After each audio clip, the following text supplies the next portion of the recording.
When looking for your favorite tools and supplies for your next flooring job, we have the absolute best place to shop online. Head on over to shagtools.com, the pro's choice for everything from cutters, adhesives, knee pads, shower systems, and more. Shag Tools carries all the premium brands you know and trust. In stock with fast shipping to either you or your job site.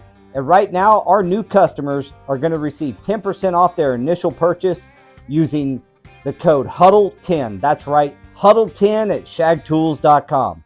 So welcome back, everyone, to the Huddle, your weekly thing where we help you with forward progress in your career. Except for last week, things happen, and but we got him back this week. So we have Mr. David Zach on.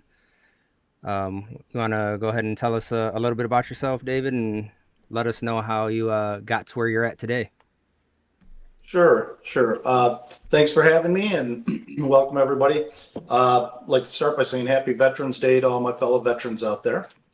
So thank you for your service. So my own journey in flooring, I basically got into flooring back in the late 1980s. Um, prior to that, after coming out of the military, I worked in a lab doing materials testing. So that kind of got me involved in testing materials using Instron machines, things that are used in the same labs that test carpeting and other flooring materials, laminates and vinyls and whatnot. So I ran some of those that test equipment for a few years in the early 80s. And after that, I went to work for Chrysler Corporation. I was in facilities management for with them for about 12 years in Michigan. I've since moved out to Phoenix, Arizona, so we've got some nice warm weather out here today. But after Chrysler, I opened a carpet and upholstery cleaning business. So it was a ChemDry franchise, and that kind of married me into the flooring industry. I had 5 trucks in Michigan, and I had a couple more, another franchise out in Las Vegas. And so that was a good business for me. Um, in 1991, I decided that I needed to have more knowledge in the flooring industry and beyond just my carpet cleaning experience. So I decided to get certified as a carpet inspector. So I went through the IICRC in 1991. I got certified as an inspector. I didn't do a whole lot of inspections at that time, but I had the certification, more knowledge. It kind of helped my cleaning business. And then late 90s, I was still working for Chrysler Corporation, still a certified inspector, but decided to leave Chrysler, sold my cleaning business, and I went into full-time inspecting in the early 2000s. So since the early 2000s, I've done somewhere in the area of 17,000 inspections. I've written a couple books in the industry on the carpet side of the business. And in 2012, I launched flooredetective.com, which is used by about 3,000 subscribers, including over 2,000 flooring dealers. We have manufacturers such as Mohawk, Southwind, Mullican, Tri-West, which is a distributor, and over 300 inspectors that use the software we've developed. So that's kind of been my journey into flooring. Just this past year, we also, in addition to Floor Detective, we launched a photo app through the Google Play and Apple Store. And we're going to be marketing that to inspectors and installers for photo documentation of your work, your before, during, and after. It's especially important for installers to have good documentation so that, should a claim ever arise, you basically cover yourself with the necessary documentation and photography you need to, make sure that you can protect yourself from any unwarranted claims. Yeah, and it's So not there you go. just That's the long version. it's not just against claims. It's sometimes dealing with some of these contractors as well, right? We've been in that boat before where they're like, Why are you charging for this? What do you mean you did this? And it's like, man, I've got all the proof here. And, when you put that proof in front of them, they, they can't say, oh, no, you didn't do that. Yeah, that's absolutely true. Even things just as simple as taking photographs of your adhesive cans and your boxes of material. The end labels and whatnot. Any defective material that you have.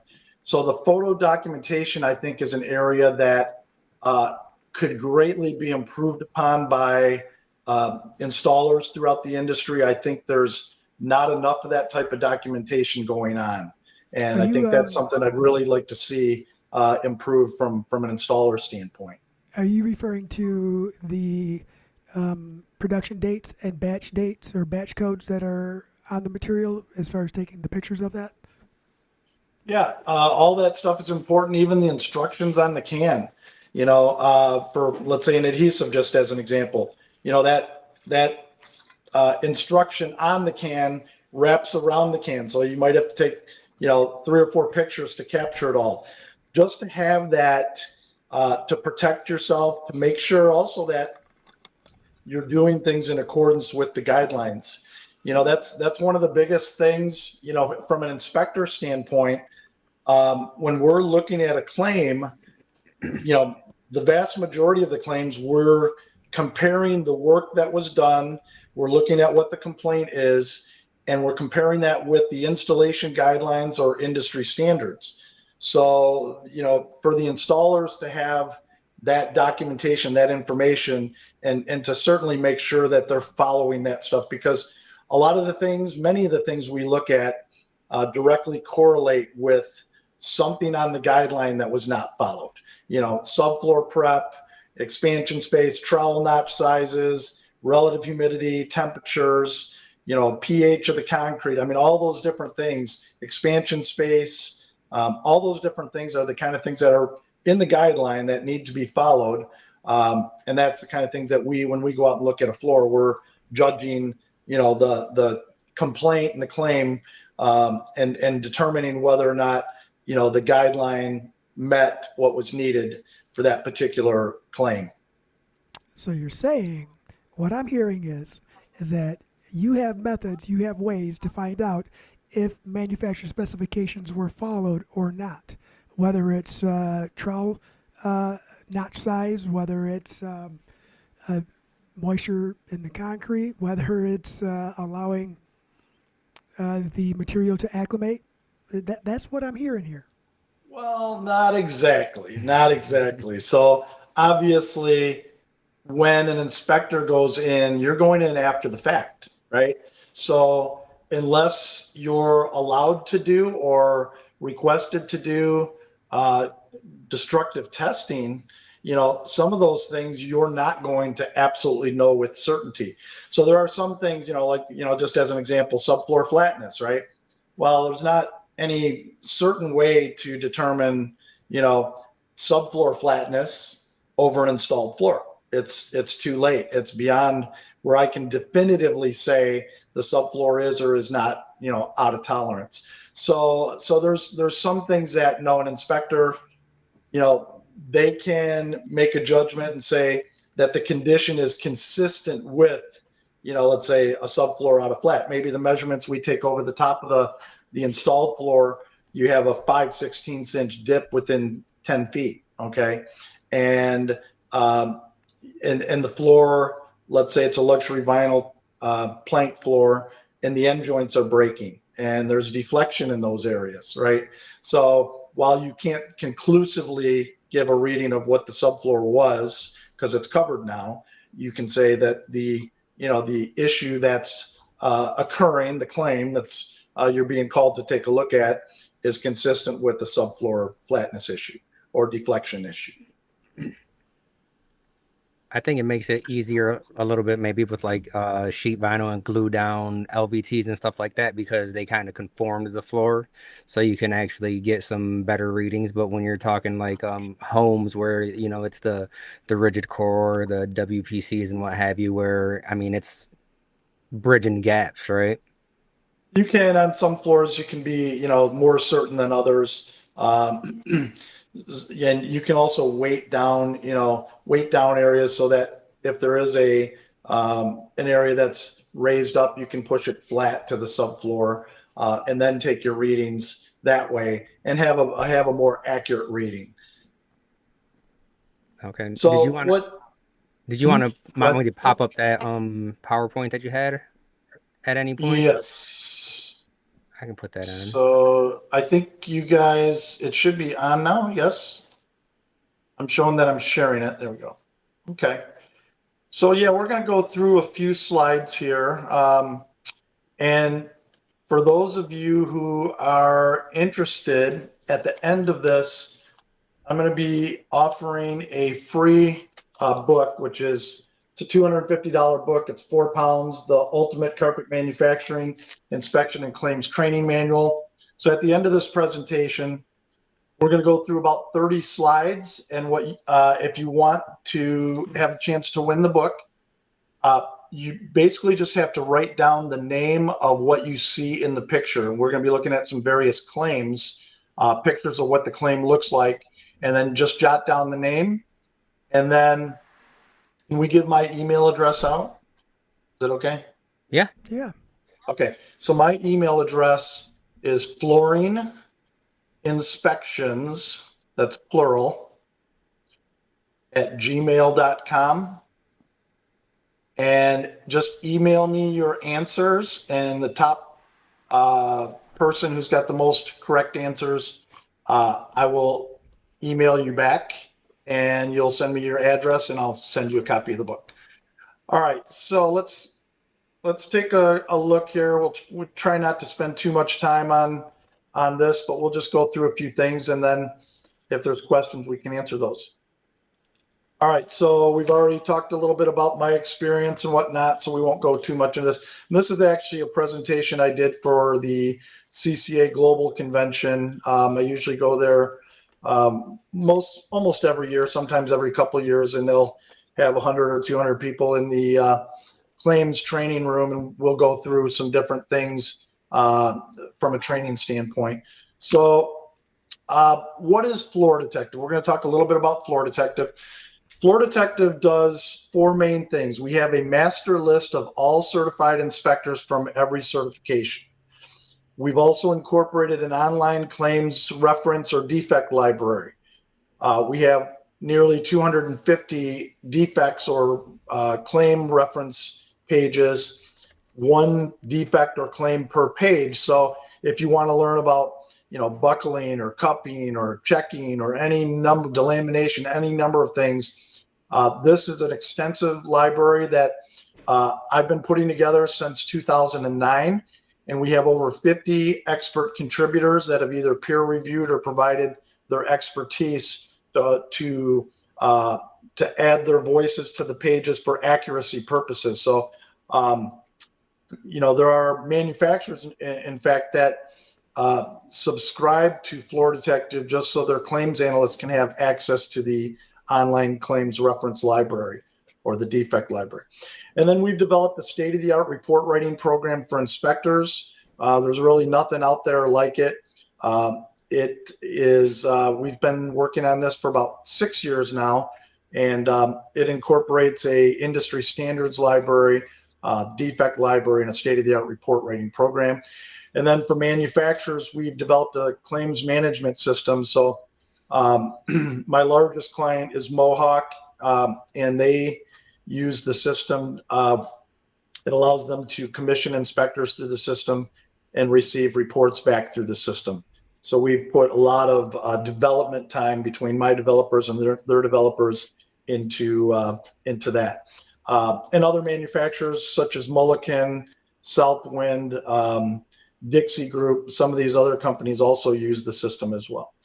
Okay, so the list of companies or people who use Floor Detective: dealers, manufacturers, inspectors, and homeowners. And the way homeowners use it is we have an extensive list of inspectors. We list every inspector from every certification. We're very high in the Google SEO search. So when somebody needs an inspector, Floor Detective is usually right up at the top of the search area.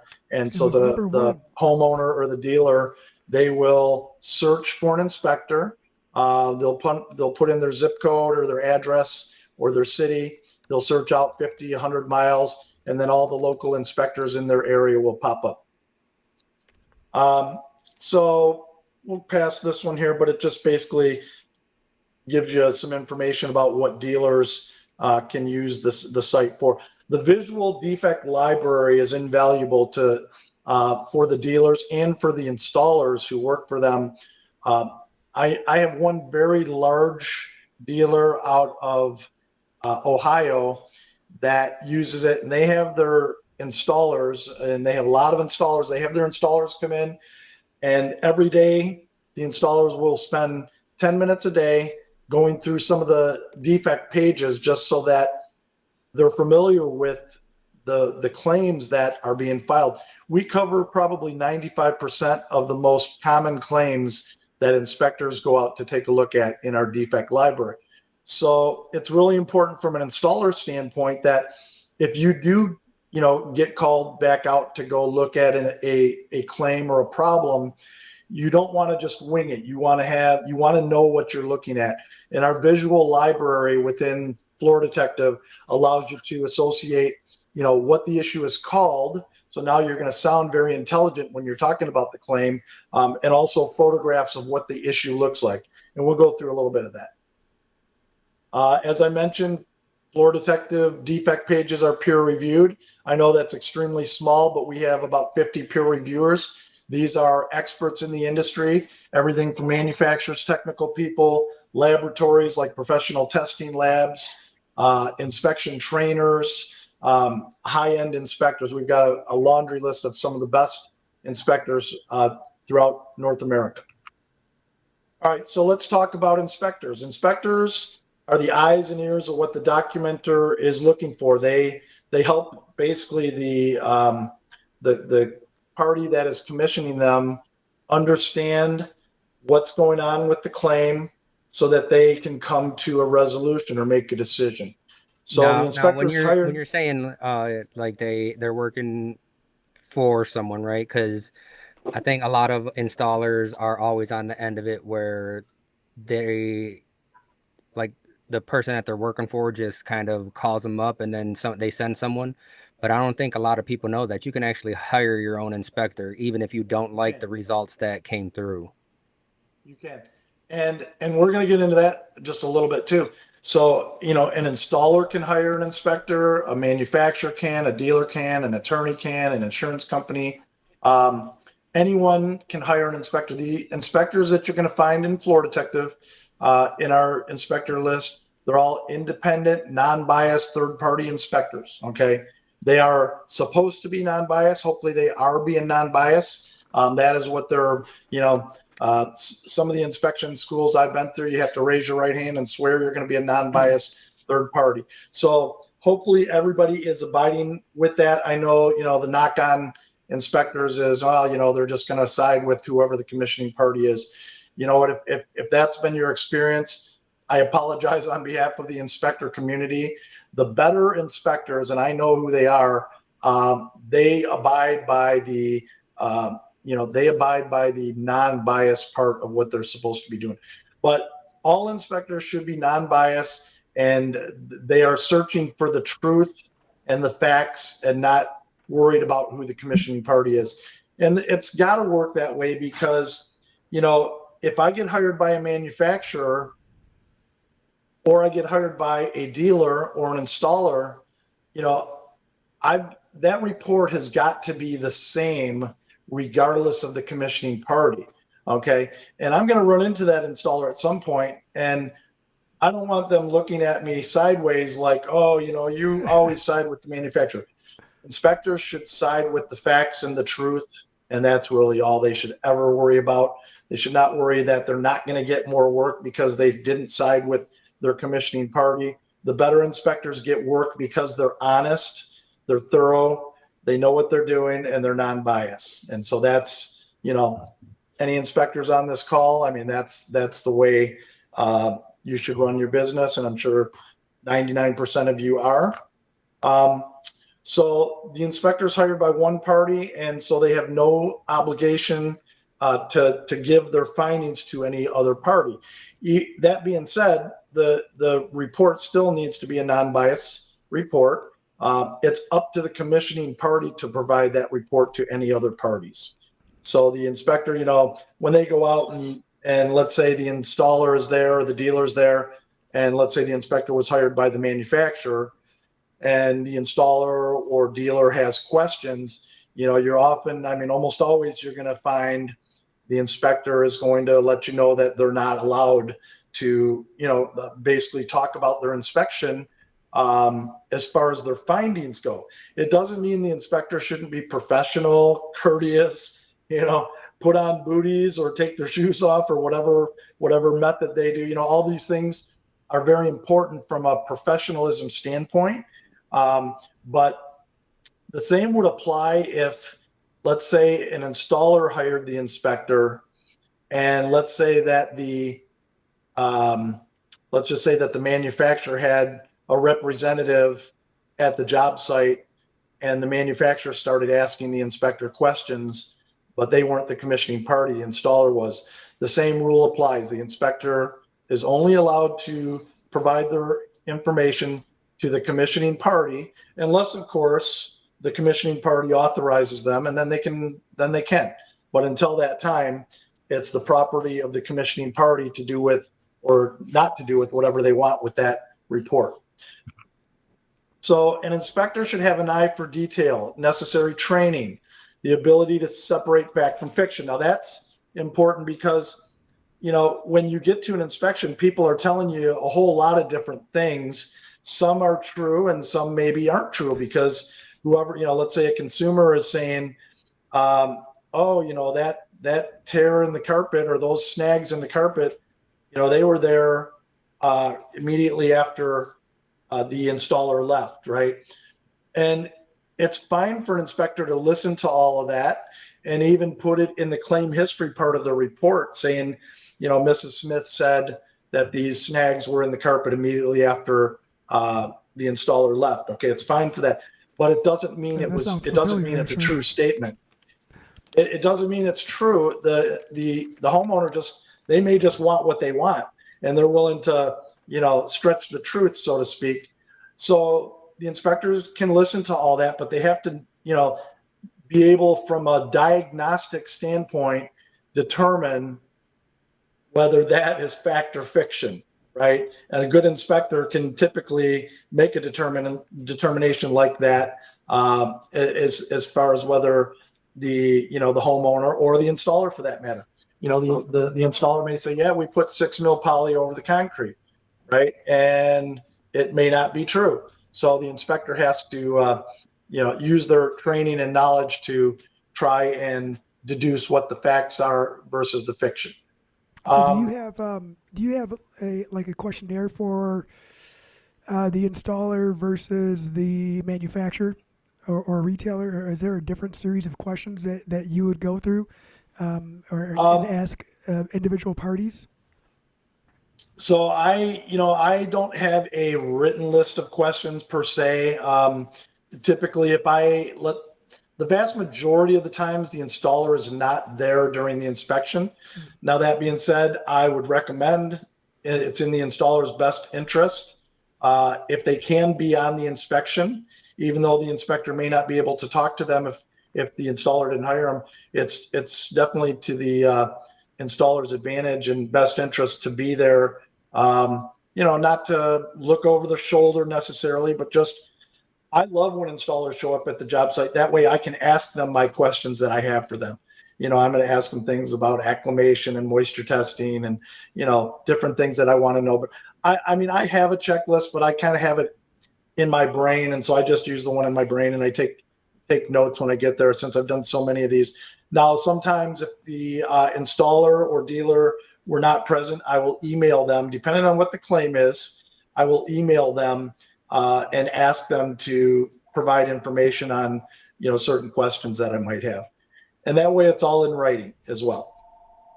All right. So the inspector should have the ability to conduct a fair, non-biased inspection, keep their mouth shut when appropriate, be courteous, as I said. Don't start opening bedroom doors that you weren't, that are closed when you get there. Just be courteous to people, because you don't want to add any more aggravation to a consumer who's possibly already upset about a situation, and they may think the inspector's coming in there and is planning on being one-sided. You never know what a consumer is going to think as well. So you just show your professionalism, and regardless of the outcome, at least they can say you were professional. All right, certified does not equal qualified. There's inspectors who just got certified last week, but it doesn't mean that they, have tons of knowledge and experience. That comes with, time, education, training, and, doing a great number of inspections. I really would not want to go back and look at the inspection reports I wrote back in, the late 90s or early 2000s. I might be embarrassed by, what I wrote because of my lack of experience. But over time, I think I've gotten better, and that's the goal. Is we're all trying, whatever our trade is, we all should be trying to get better at it. Previous work experience, as far as inspectors, could be installation, manufacturing, cleaning, sales, retail owner, laboratory. Inspectors may be newly certified, as I just mentioned, or they might have little or no experience, or anywhere in between. Okay, these are the different parties that typically will employ an inspector: manufacturers, retailers, consumers, builders, contractors, installers, insurance companies, lawyers. My own personal business, I would say I probably get commissioned 50% by manufacturers, and all the other ones make up the other 50%. These are some of the certified. Yes, sir. How much of that percentage would you say would be the installer base? And I only ask because it is a resource for installers as well. And if we as installers are not using it as a resource, then we need to start maybe getting better at that. Maybe educate ourselves as to what is available. So what do you think the percentage is? Is it minimal? Yeah, my own. Again, I can only speak for my own personal. And you might get something different from, Jason Ramsey. I know you guys know him, or any of the other inspectors out there. By my own personal percentage, I probably get hired. Maybe 5% of my inspections are installers. Maybe not quite that high. But keep in mind, there's a tendency for a party to not want to have to pay for an inspection. So the reason why it's so high for manufacturers is because they've kind of taken on that role as the party who's going to normally hire an inspector in most cases. Some of the other parties that hire us may be the result of, a report that did not go the way that either the dealer or the installer thought it should go. And so that's why maybe a second opinion is needed, or maybe they don't trust that they're going to get a good result from letting, the manufacturer or the dealer. So they'll hire us directly that way. So there can be reasons, because inspections are not inexpensive. They can be expensive, and they vary as far as, well, what does an inspection cost? It can vary from one inspector to another. Some are half of what others are, or a third of what others are. Depending on how experienced and in demand an inspector is, and how good their reports are and how trusted they are, they may command a higher inspection fee. But each inspector, it's their own individual business. Kind of like an installer, you charge whatever your charge is based on what you can get, or what you're worth, or what people will pay you in order to keep yourself in business. So these are some of the different inspector certifications that we have listed within Floor Detective. And this basically covers pretty much all the different groups who certify inspectors that I'm aware of, at least. All right. So, and if anybody ever wants information on how to become an inspector, just reach out to me. I'm happy to give you my my thoughts on that. So to find an inspector in Floor Detective, this is free. There's no charge for doing this. So you go to floordetective.com and you click on Find an Inspector. You'll notice here there's a map, and above the map there is an area to put in the city. The next middle box there, which is a drop down, is what type of inspector are you looking for? Maybe you're looking for an NWFA hardwood inspector, or maybe you're looking for an LVT inspector, or somebody who does side match corrections like I do, or LVT inspector. So you can select what type of inspector or repair service you're looking for. And then you can search out anywhere from 50 miles to, I think it goes up to 500 miles. And so depending on how it goes far out further you than search. that. I was just looking at Yeah. Australia. There was one person in Australia. Yeah, we have somebody in Australia. Yes, we do. So when you search, it'll give you how many all the inspectors in your mileage search will pop up, and you will see that they have either, actually, since I did this presentation, we've changed our colors. We have gold banners, silver banners, and bronze banners. That really doesn't mean anything as far as the qualifications of the inspectors. It just means it kind of is on our end. It shows us who's a different level of subscription, because these inspectors, we give, any inspector can have a free listing on our site. So we list every inspector from every certification, whether they pay us a fee or not. The ones who have a gold banner, they are ultimate subscribers. In other words, they have access to all the tools in Floor Detective, the defect library, the report writer. Our silver banner, they have access to our defect library, and the bronze banner, they just get a free listing on the site. All right, so that's how the Find an Inspector works. Once you find an inspector you want, and you can see that's my listing here in Phoenix, you can click on the little Request Inspection button at the bottom, and a form will pop up, and you'll be able to fill out the form. You're going to be able to put in the customer name, address, phone number, dealer information, product information. You can even attach installation guidelines or anything you want to the inspection request, and then you hit the send button in the request form. That will send the inspector a request. Now we're a conduit for that, but we have nothing to do with the commissioning. We don't get paid on any of this stuff. It's all a deal between whoever's commissioning the inspector and the inspector themselves. So it's kind of a free service where we allow people who want to commission inspectors, we give them a form they can fill out to commission the inspector, and then the inspector will get that email, and they'll communicate back to the commissioning party and work out, pricing or whatever else they're going to do, and then they'll go out and do the inspection. All right, so that's how you access Floor Detective. So our defect online reference library, this is part of our subscription. Now, as I mentioned, we have about 2,000 plus dealers who subscribe to this to have access to all these pages, which are just a wealth of knowledge of what causes various flooring problems and things that you need to know.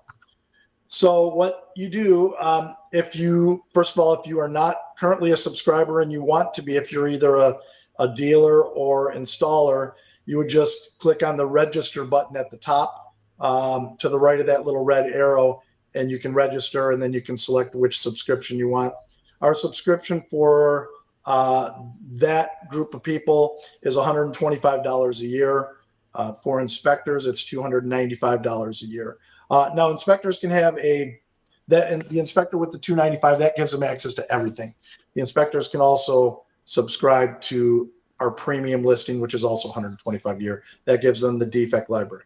Okay, Now, so is it you would beneficial subscribe. to subscribe under multiple hats? Inspector, installer, dealer, retailer. Is it blanketed? No. Or is there a different kind of way to utilize that? If you're an inspector and an installer, you can subscribe as an inspector, and we will also give you a free listing as an installer. Our installer database is very, very small right now. At some point, we'll start adding installers where people can find an installer as well. We don't have that, maximized right now. So at some point, we will we will do more of that. We're working, my developer works on things for us every day, and we're always working on something. And so that will be more robust at some point. But if you're an inspector and an installer, then subscribe as an inspector. If you're an installer, you can subscribe either as an installer. Actually, yeah, you would just subscribe as an installer. And if you're a company that wants to subscribe, and you don't care about having an installer listing, then just subscribe as a dealer. Okay. That'd be the best way to do that. All right, so the defect pages have 84 common carpet claims. They're in alphabetical order. I've just got a little screenshot here of all the pages. And so what happens is when you're on the carpet defect library, and let's say you've got an issue with snags, so you would find snags in alphabetical order, and you would click on the picture, and it's going to open up the page with the snag. It's also going to have information. First of all, you can see below those dogs, there's a bunch of little dots underneath the picture there, and those are how many pictures we have related to snags on the website. So there's probably 15 or more pictures that all deal with snags. So you'll be able to see what snags look like in multiple settings, and then the detail below the picture talks about the causes, what you need to know, information about woven carpet, other factors, field testing if you're an inspector. So it's just a wealth of information. 23 common resilient SPC. I think we've added a few more since I did this presentation. Things like cupping and curling and delamination and ski lift, all sorts of things there. 35 common laminate claims, 48 common wood claims. Also, we have partnerships with different groups like the NWFA. They allow us to use, so we not only have our information, the NWFA, which is National Wood Flooring Association, allows us to use their technical reference manuals and whatnot, which help us bolster some of the information in our claims pages for hardwood. Also for tile, we have a partnership with the National Tile Contractors Association, and they allow us to use their reference material for anything that we want additional material that we didn't already have. So just as an example, let's say you have an issue with slivers and splinters in a hardwood job. So again, you can see below the pictures, there's about 12 or 15 pictures of splinters that will show up when you're on the website, and then the information about the problems, causes, cures type thing to help you understand that issue. And honestly, to be able to talk more intelligently with your consumer. If you're a dealer or an installer, you need to be able to speak, not just wing it. You need to be able to speak intelligently about issues that your consumer is complaining about. I can't tell you how many times I'll go out and I'll start talking to the consumer about whatever claim, and they'll say, well, the installer was out here and he said XYZ, and it was just made up information. And so this allows you to have real factual information. So report writing tools for inspectors. This is just showing you our report cover, but you can see our state-of-the-art report writing program is used by about 300 inspectors to complete their inspection reports. Now, the inspection reports that you guys utilize, is that a universal language? Could it be utilized for more than one manufacturer? Or do you still use the one they provide for you? No, this report system is a system we actually created. I actually created this system. So inspectors go into Floor Detective. Let me give you a quick share of this screen here. Sorry for all the questions here, but I'm just trying to No, that's what it's all about. Share, there we go. Share my screen again.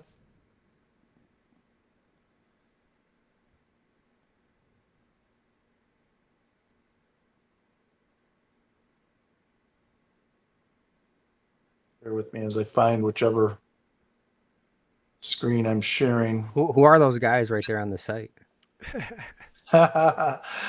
You'll have to, those are models. Yeah. So what I'm All right, doing is I'm actually navigating the website with you as you're going along. That's why I'm staring at the other screen. I'm trying to keep up with you because this is my first time navigating through it, and it's okay. fairly easy. Yeah. So when you log into Floor Detective, so we were just on the defect pages. So, and here's our little photo app that we've created called FD Photo. That will pop up for about 10 seconds unless you hit the X. So we were just on the defect pages. So here, when you go to defects, so let's just go to hardwood just as an example. So you'll go and it's in alphabetical order. So let's just say that you have a issue with color change. Your customer says, hey, I just moved my rug and the color isn't the same anymore, or it's different in the closet. So this shows you what does color change look like. So these boards here were actually left in a closet. They weren't exposed to any sunlight or environmental conditions. This had a rug over the top of it right here. So this stayed dark and the area around the rug turned lighter. And this will tell you what you need to know. It also has some industry standards from the NWFA. Some of our pages, we even have our little AI model who will narrate it for you. This is pretty awesome, actually. So that's how that works. And then, if you go to carpet, as I mentioned, there's about 84 common carpet claims here. So let's say you have a buckling carpet. I'm sure no installer has ever been called back to restretch a buckling carpet. So you've got all kinds of pictures below.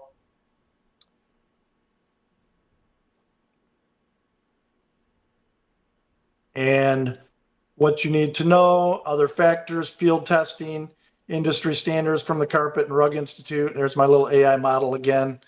Laminate,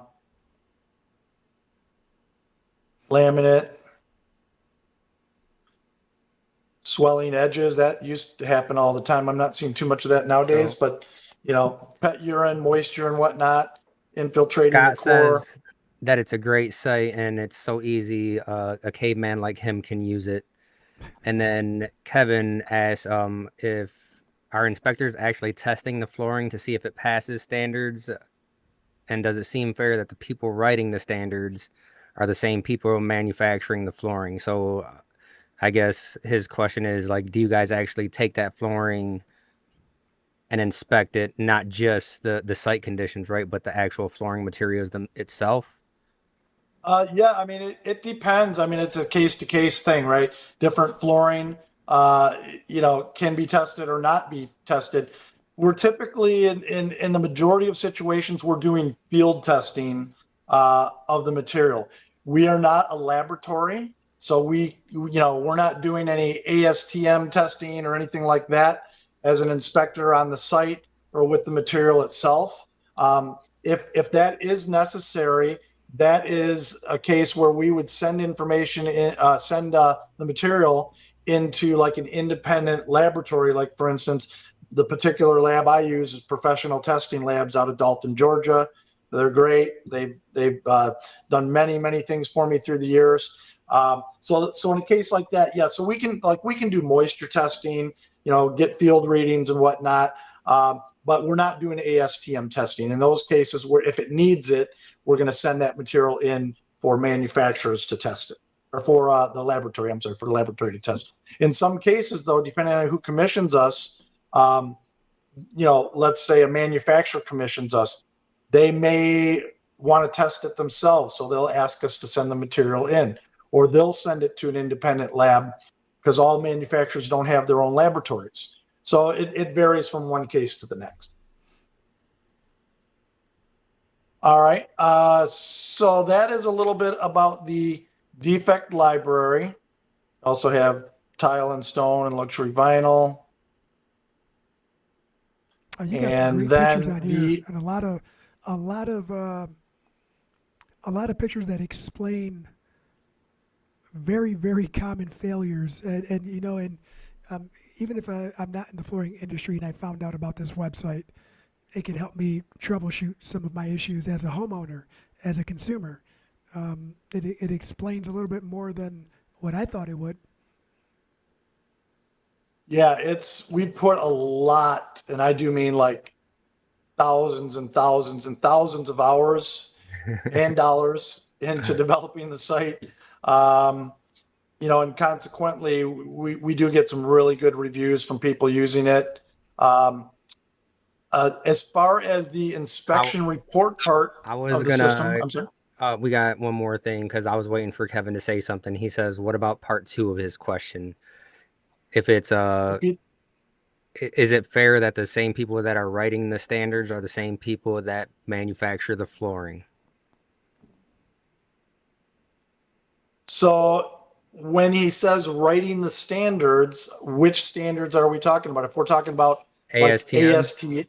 ASTM, I mean, those are committees. And so if you have, I'm not on any, well, I am on a committee, but I have not participated in that part of it. So those committees are open for membership. So you could certainly join and help give There you your go. perspective on things as they're developing their standards. But they are committees. They're typically comprised of people from all aspects of the industry, not just manufacturers. Well, I think you So just kind of answered the question a little bit there. You said developing their standards, right? So they're the ones creating the materials and testing them in the manner in which they feel necessary for the environment and which they're going to get installed. So, I mean, it makes sense, but I think any changes in literature or any changes in the product without making the public aware it might be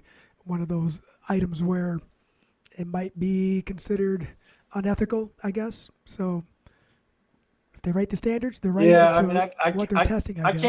I can't really speak to that at all because, like I say, I have not participated in the ASTM part of it.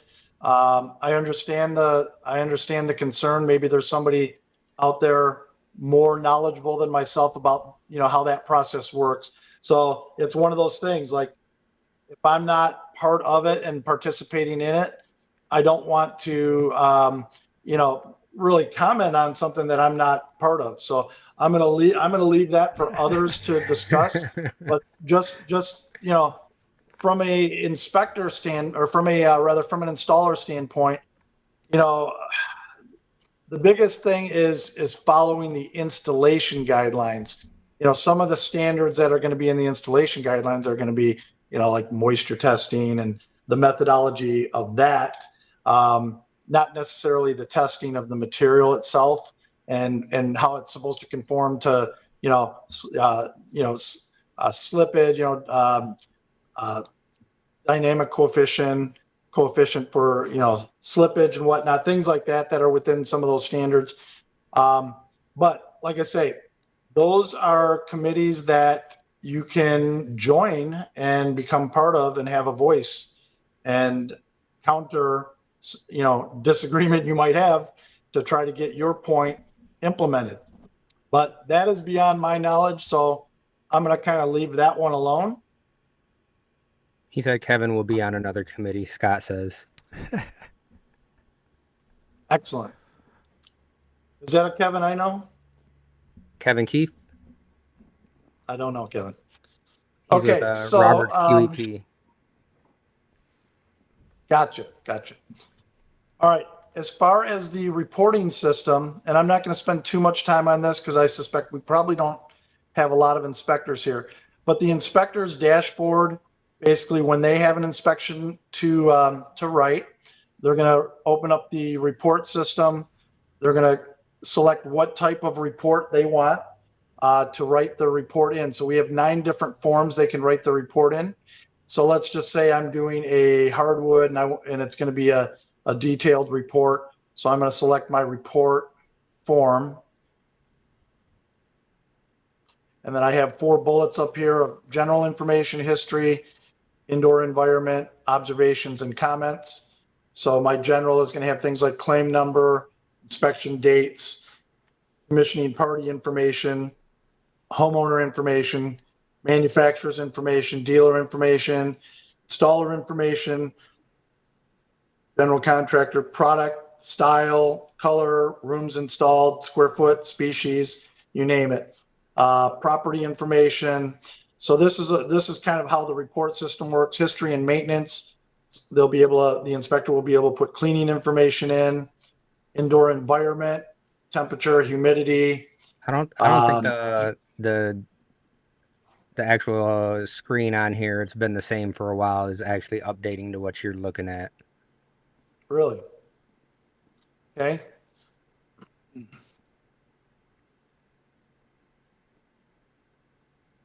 I'm glad you told me that.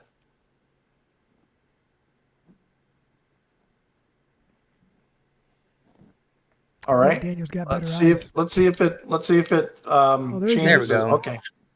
Okay.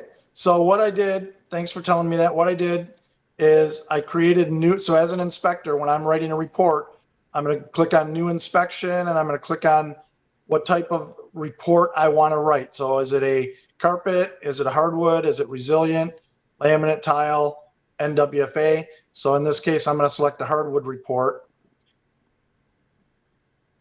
Yeah, if my screen doesn't keep up with the presentation, just holler because I get going pretty fast. And again, they'll put inspection details, commissioning party, homeowner, manufacturer, dealer, all that contact information, product information, style, color, quantity, species, you name it. Statement of concern. What's the floor doing? That will go here. Cupping, delamination, finish, peeling, whatever it may be. Property information, buildings, all these things the inspector will fill out. Building occupancy. They can even put if it's new construction, a closing date, move-in date, that sort of thing. Then they go to section 2, which is history and maintenance. And they can put in their cleaning information, products used, steam mop used, do-it-yourself, professional. And here, section 3, they can put in temperature, humidity, moisture readings that they were given by the installer or builder or a dealer. Foundation, what type of foundation? So if they select slab, it's going to change their information that they fill in. If they select basement, and so on. So they'll fill in all this information, underlayment information, 6 mil poly or equivalent. Then they go to the actual part where they start writing the report. And here they can tell the commissioner if they're sending samples, they can put their shipping company in, claim history information. Now you'll notice this little sidebar populating. This is a user controlled industry standard library that the users can create their own industry standard library within our system. They do it up here at the top. So I've created in my library kind of a cheat sheet for claim history. So if I click on that, I can just fill in the blank. Mr. and Mrs. Smith were present. They stated the following: the flooring was installed, in January 2025. They noticed cupping 6 months after installation. The floor is cleaned by, so on.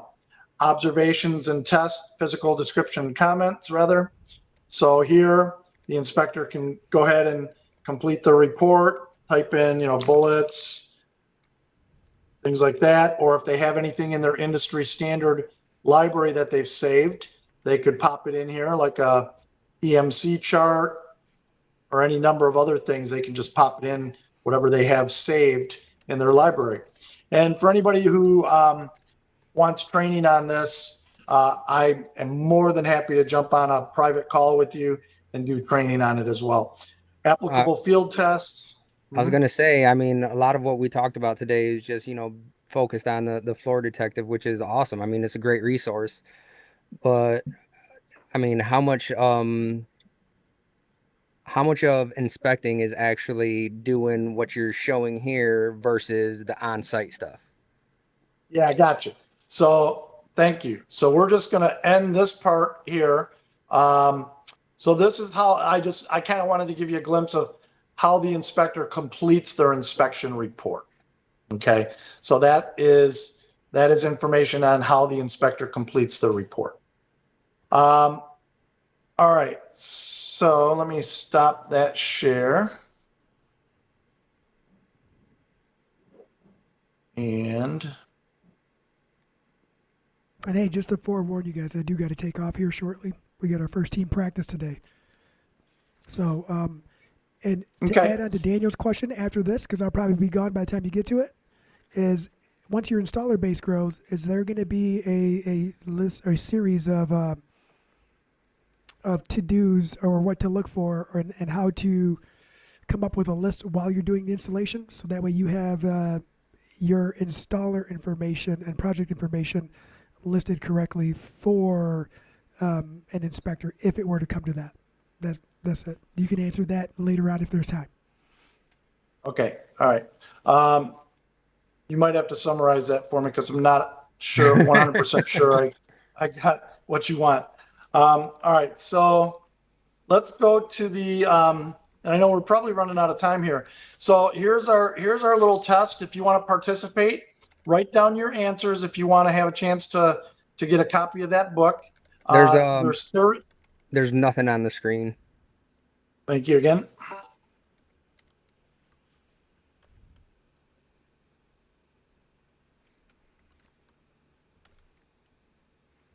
Oh man, this is gonna be hard too because we're not able to explain this, right? You kind of want people to come to their own conclusion about it for the emails. I want them to write down one or two words of what the picture is that they're seeing on the screen, what they would call it. And just trying to see why this is not showing up here. Window, there we go. Found it. Window.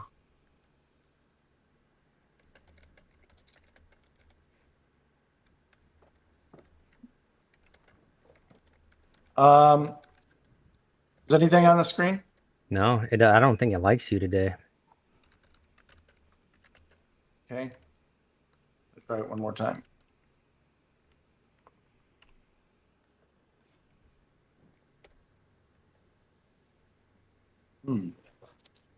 Okay.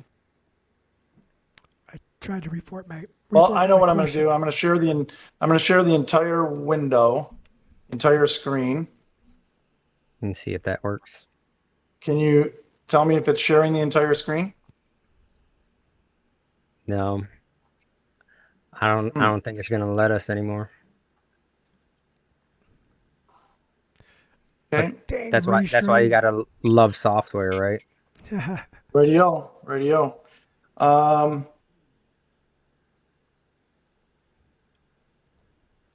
gentlemen, I got One more thing here. So I'll see you guys later. Sorry to ditch you, Daniel. Okay, Thank we're you going for to try joining one us more this week, time. David. I appreciate it. Thank you so much. I appreciate you having me. All right, we're going to try one more time, and if that doesn't work, then oh, there we go. I think that's it. We have There we it. go. Okay, good deal. Okay, so let's get down to understanding. Okay, I'm going to pass this. Okay, here we go. So write down what you would call each of these things. It's 30. We're going to go very quick. You're going to have about 5 seconds per picture to write it down. Number one, what would you call this condition going on in this photo? 5, 4, 3, 2, 1. Number two, not too many of you are going to know this unless you sat in one of my classes. This is carpet. This is happening close to a wall. What would you call these little indentations? The only reason I know that is because I've seen you present on it before. All right. Hardwood floor. What would you call this condition? 5, 4, 3, 2, 1. Carpet. What would you call this condition? This is correctable, believe it or not. Well, you should believe it. Steaming, pile lifting, as long as it's nylon. All right. The carpet color is around the perimeter edges here. And this condition in the middle of the photo, taking up most of the picture, what do you call that? 5, 4, 3, 2, 1. This condition occurs perpendicular to the flow of traffic, as you can see in the second photo. It even crosses from one color to the next. What is Thing that that called? looks kind of cool. I kind of want carpet that looks like that. There you go. This is a laminate floor. These edges are doing something. What is it? What are they doing? All right, 5, 4, 3, 2, 1. This is a hardwood floor. Got a piece of wood sitting on top. What do you call that condition of the floor that's installed below the one that's sitting on top of it? 5, Looks 4, like 3, 2, 1. looks like they need a new floor to me. We've got some darkness going around the edges and underneath the where the door was closed. What's that called? 5, 4, 3, 2, 1. Hopefully you guys are able to write this fast. What is this condition here? And it's the same thing that's going on. You can see I put a piece of leftover carpet on top of the installed carpet, and we have this dark and light area. What would you call this? And I'll just say there's no seams in that carpet. All right. This one, I'll be surprised if you get. What is this condition called? These are widthwise going across uniform, going across the width of the carpet. It's not cornrowing. I'll just say it's a manufacturing issue. What's it called? And it just looks All right. like a half-inch pattern in the carpet to me. It's not. That carpet is not supposed to have those lines. All right. This is a carpet along the edge. I've got a little carpet awl stuck in between layers. What's this called? What's the carpet doing? 5, 4, 3, 2, 1. All right. Common claim. I don't see it as much nowadays. What is this condition called? And I will just tell you that, like looking at this top left-hand picture, the areas that look dark, if you go stand on the opposite side and look back across from the other direction, these areas will look light. They don't always look dark. Depending on where you stand, the dark and light will change. What's the name of this? Okay, this is a carpet that was installed that is not a seam, and this condition occurs when is noticeable. Usually it starts showing up shortly after installation, sometimes 3, 4, 5, 6 months after. And especially when strong lighting coming through the window is striking across. What is this called, or what caused it? This is at a seam. What is this called?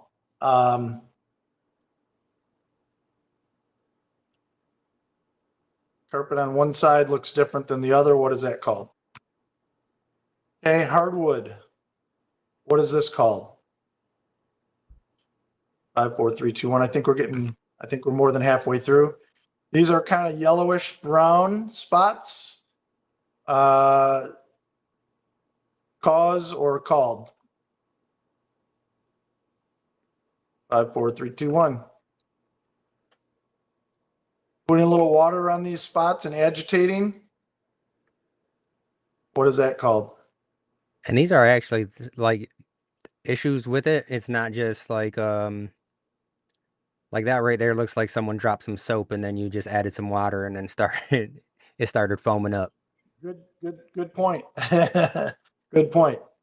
But if I tell you, then it's giving it away. And okay. This is a residue from trying to clean a spot. Okay. So soap residue from somebody trying to clean a spot.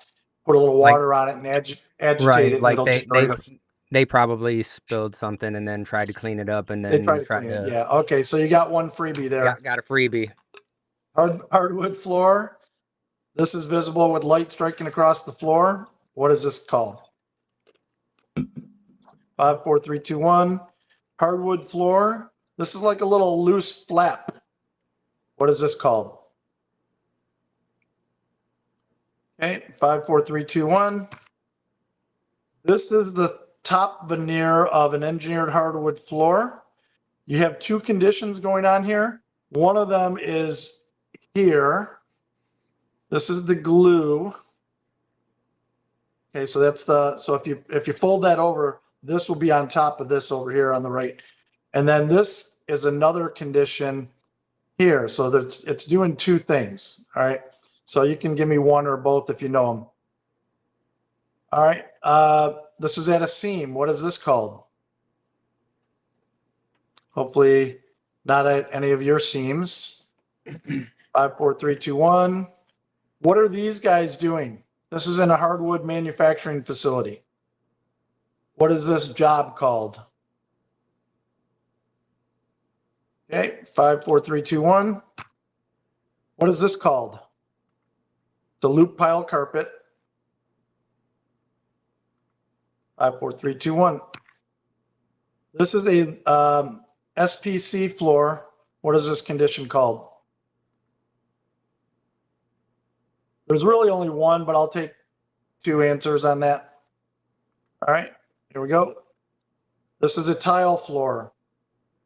What is this condition called? 5, 4, 3, 2, 1. Another tile floor. What is this floor? What is this condition doing right here? And all these just give a glimpse into what you guys have to deal with on a daily basis, huh? These are all things that we have to go out and diagnose. Okay. So if you put on our hat for a minute, um, you know, there's a lot to think about and test and determine and read and whatnot to be able to put together a logical report that can pass muster and is accurate. These three boards here are uninstalled boards sitting on top of an installed floor. As you can see, the uninstalled material does not have the same condition that the installed material has. And this is a new home. What is this condition called? This lighter condition. And 99% of these photographs are all real photographs from my own personal inspections. This is a SPC floor installed over a wood floor that's glued down to concrete. Well, we already gave the answer away here. It's written below the picture, so there's another freebie. What is this? What are we doing here? This is just distilled water. This is a little area here. This is after taking the tape off. Same with this. This is before taking the tape off and doing the same thing with the water here, taking the tape off. What are we doing here? All right, so that is our little test. Again, my email address is flooringinspections, that's plural, @gmail.com. So I'm going to open it up to any other questions because I know we're over time here. Oh yeah, and I think just those pictures alone, I think it was great to see, what you guys actually have to deal with, right? Because we see things like this all the time too as installers, but typically we're always going in there to hey, we're ripping this up because it looks like this, not trying to diagnose exactly what's happened. But I think that's the misconception, right? Is that installers, we don't, no one looks at us like we need to go in there and figure out what's going wrong. But at the same time, if we're not going in there saying, hey, this is happening, what's going on with this before I put a new flooring down, then we're already falling behind because it could just end up doing the same thing anyways. Yeah, and I think, just like inspectors, we as inspectors, we need to raise the bar in our own industry to the highest level we can be. And installers need to do the same thing. Installers need to raise the bar, be as educated as possible, so that when you go into a situation where there is a claim or complaint, you're not deer in headlights, not being able to explain it to somebody you might need to be able to logically explain it to. So I think it's really important to, from an education standpoint, to learn as much as you possibly can. Absolutely, and I just want to pop this up here. We are having a giveaway next week. So, well, a giveaway, it's a raffle, right? Trying to support Denise for the passing of Dan Churchill that just happened recently. So we wanted to make sure that people are still giving them some love and making sure that they're showing up for the industry. He did a lot, so the least we can do is something back since he's no longer here. And Denise, we're thinking about you every day, and definitely reach out if there's anything we can do for you.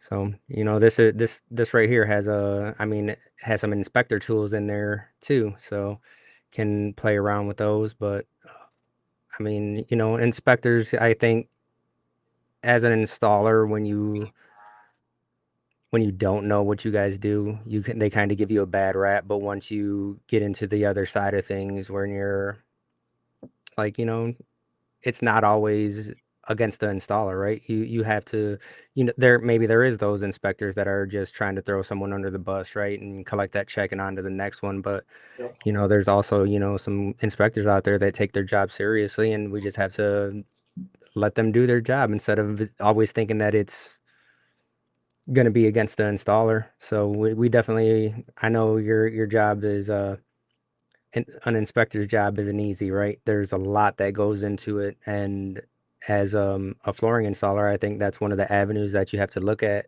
as far as moving out of the installation and into inspection at some point, because your knees can only take so much. And I mean, I don't know, I'm not an inspector, so it has to be a little bit easier on your knees, right? You're not on your knees for 8 hours a day or anything. Right, right. Yeah, and I've told this to dealers at some of the presentations that I've given, and I think the same is true for installers. Don't hesitate to introduce yourself to all the inspectors in your area. You've got a list of them. Just, all you have to do is go to Floor Detective, and search your own area and see which inspectors pop up, and give them a phone call and introduce yourself, or meet them at Wendy's or something, and get to know. Because what that'll do is it'll enable you to find out who the really good ones are, who the ones who really are premium in your area, because that's a good person to know and to just at least have a rapport with.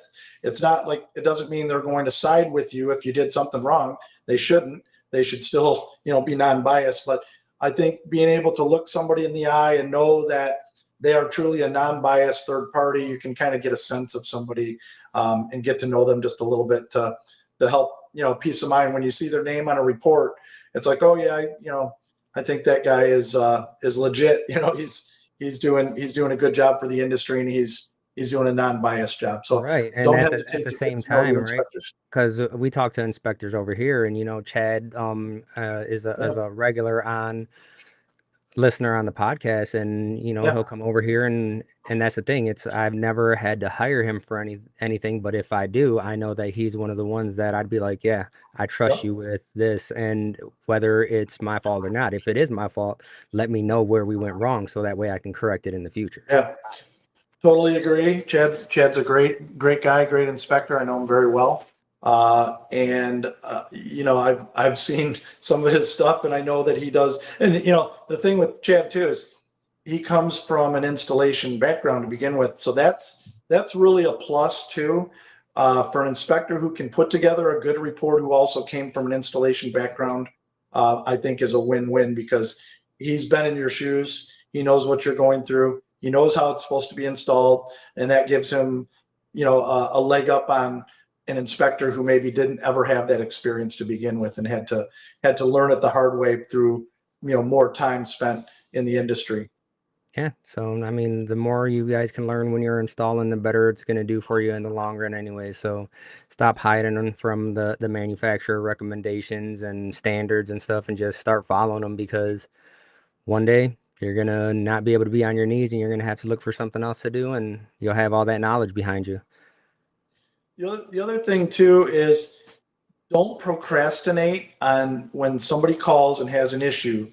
Do not procrastinate on it. The sooner you can get out and at least look at it, the less heated your customer is going to be.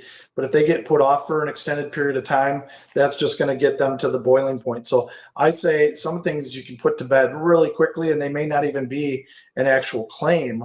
And if you get out there quickly, you get a customer that is, much more receptive than one that had to wait 2 months and constantly phone calls that aren't answered and whatnot. So Yeah, take those seriously and get out there right away, and that'll actually reduce your claims. absolutely. I mean, I had a call a couple weeks ago from a new client that we started working with, and it was, some carpet tiles that had it almost looked like half of them had a bunch of dirt on them. Like had something happened in manufacturing. But I took the call, and he was like, it's a few tiles. Will you come take care of this? I'm like, man, someone will be out there as soon as possible. Like a day later, we went and did it, and right after we did it, we start getting phone calls back like, hey, I like the way you guys work. You're not trying to hide from us. You're taking accountability and doing things in a timely manner. And that's all it takes sometimes, is just that little bit showing up, taking the And call. your reputation is everything. You build your reputation by how you've done things in the past. When I had my carpet and upholstery cleaning business in Michigan back in the 80s and 90s, we had a little whiteboard, and on our whiteboard, our motto was Bob. Okay, B-O-B. What does Bob mean? It means bend over backwards. And we still try to carry that through today, even with our inspection businesses. We're on top of everything. We contact the customer right away. We get them scheduled right away. We get the report out right away. And we're professional every step of the way, from the time we answer the call to the time we get in the front door, and are respectful of everything there with the customers. And so those are very important things. So remember, BOB, bend over backwards. And that's where we're going to end this one. Thanks, guys. Make sure you're liking and subscribing. Thanks, David, for everything today. A wealth of information. If you guys need anything, you can reach out to him. FlooringSolutions@gmail.com. That's where you're also going. Wait. What? Flooring inspections. Inspection. Sorry. Flooring inspection. Because somebody does have Flooring Solutions, and they're not going to be too happy with everybody reaching out to them. So Flooring Inspections, make sure it's inspections with an S, because there is somebody who has it without an S. That's why I said. And then of course, I was thinking about the S. as well. But, there you go. Email them with your answers on those pictures. And thanks again, and we'll see you next time. Thank you so much. I appreciate your time, Daniel, and thanks everybody for tuning in.